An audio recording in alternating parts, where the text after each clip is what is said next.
For more than 100 years, if you said unimaginable wealth in America, one name popped into pretty much everyone's head: Rockefeller. They didn't just build a business, they created an empire that literally shaped the nation. And their influence, it's still felt today. So the question is, how in the world did they do it? And maybe more importantly, how did they manage to hold on to that power for so long? It all kicks off with one man, John Davison Rockefeller. And this quote, wow, it tells you everything you need to know. This isn't just about being ambitious, it's about a kind of secret knowledge, a way of seeing the world that let him spot a path to riches that nobody else could. So, let's get into it. How does one guy manage to corner America's most valuable resource?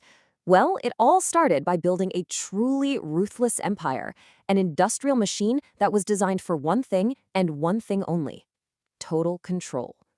This is where his genius, or, maybe his ruthlessness, really shines through. While everyone else was caught up in the madness of the oil rush, gambling everything on striking it rich, Rockefeller saw that the real money wasn't in the drilling. No, the real money was in control, specifically controlling the refining process that turned all that crude oil into the kerosene that was lighting up America. But to get that kind of control, he needed more than just a smart idea. He needed a secret weapon, an unfair advantage, and boy, did he find one. It was this thing called the South Improvement Company. And let's be clear, this wasn't some friendly business club. It was basically a secret conspiracy designed to rig the entire industry in his favor. Okay, so here's how the scam worked. It was brilliant, and it was absolutely brutal.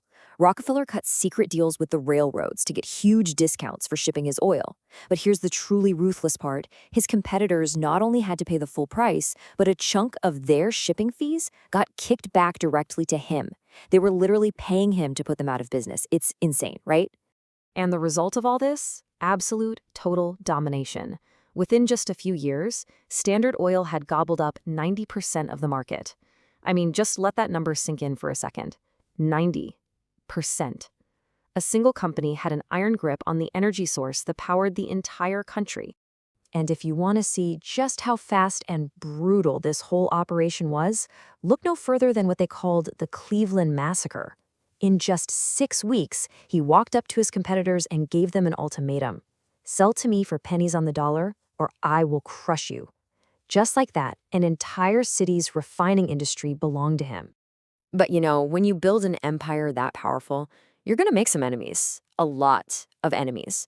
The public and the press started to see Rockefeller not as a brilliant businessman, but as a predator. And the pushback? Well, it was coming. And Rockefeller's biggest threat didn't come from another oil tycoon. Nope. It came from a journalist named Ida Tarbell. And for her, this wasn't just a story. It was personal. She had grown up watching her own father's business get destroyed by Standard Oil's brutal tactics, and she was determined to expose the truth. Her investigation, which was published over 19 separate installments, landed like an absolute bombshell. Her argument was simple, clear, and totally damning. Standard Oil hadn't won by being better or more innovative. It had won by cheating, by bullying, and by systematically crushing anyone who got in its way. Tarbell's reporting lit a fire under the American public. People were furious. This wasn't just a business story anymore. It was a national scandal. And all that outrage gave politicians like President Teddy Roosevelt the public support he needed to finally go after these giant monopolies, these trusts. And eventually, the government won. In 1911, the Supreme Court brought down the hammer, declaring Standard Oil an illegal monopoly and ordering it to be broken up. But here's the craziest part, the ultimate plot twist. Rockefeller kept his shares in all 34 of the new, smaller companies. And when they were set free to compete, their stock prices went through the roof, and his personal fortune tripled. The very thing that was supposed to punish him made him the world's first billionaire. You just can't make this stuff up. So the money is safe. More money than anyone could ever imagine. But there was a huge problem. The family name was mud. It was synonymous with greed and corruption. And that's where the next chapter of this story begins, a mission to completely reshape a legacy. And this epic rebranding project? It fell to his only son, John D. Rockefeller Jr. Now, Jr. was the total opposite of his ruthless dad. He was a deeply religious, serious guy who felt the shame of that reputation deep in his bones. He made it his life's mission to clean up the family name. But before he could even get started, things got so much worse. At a mine owned by the Rockefellers out in Colorado, a strike turned incredibly violent. Company guards attacked a camp of striking miners and their families, and people died, including women and children. It was horrific. And suddenly, the Rockefellers weren't just seen as greedy, they were branded as murderers. And this is where you see the old way clash with the new way. Old man Rockefeller's playbook: lay low, say nothing, and just wait for the storm to pass. But Junior knew that was a disaster. So instead, he basically invents modern corporate PR. He hired experts, he flew out to Colorado, he met with the miners' families, and he started actively trying to reshape the entire narrative. Ludlow was the ultimate wake-up call. From that moment on, Junior launched this massive, unbelievable campaign of philanthropy. And we're not talking about just donating to charity here and there. He was building huge, visible institutions like Rockefeller Center, a symbol of hope during the Great Depression. He turned giving money away into a professional, systematic enterprise. But we have to be honest here. This story of giving has a really complicated and, frankly, a dark side. As the sources we've looked at show, in the 1920s and 30s, the Rockefeller Foundation was also sending hundreds of thousands of dollars to German eugenics research programs. Some of that very same research was later used by the Nazi regime to justify their horrific racial policies. Okay, so they managed to fix their public image. But what about the money? How on earth did they keep that massive fortune intact for over a century when so many other great American dynasties just faded away? Well, the grandkids took a different approach.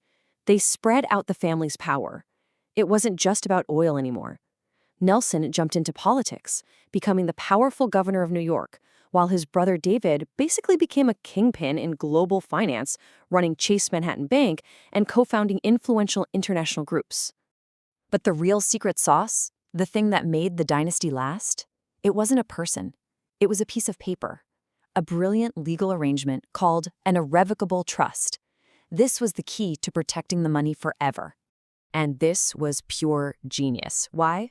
Well, for starters, it let them sidestep the huge estate taxes that bled other rich families dry, generation after generation.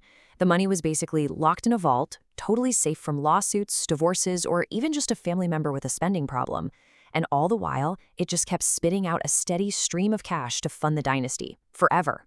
When David Rockefeller, the last of the founder's powerful grandsons, passed away in 2017 at 101 years old, it really was the end of an era.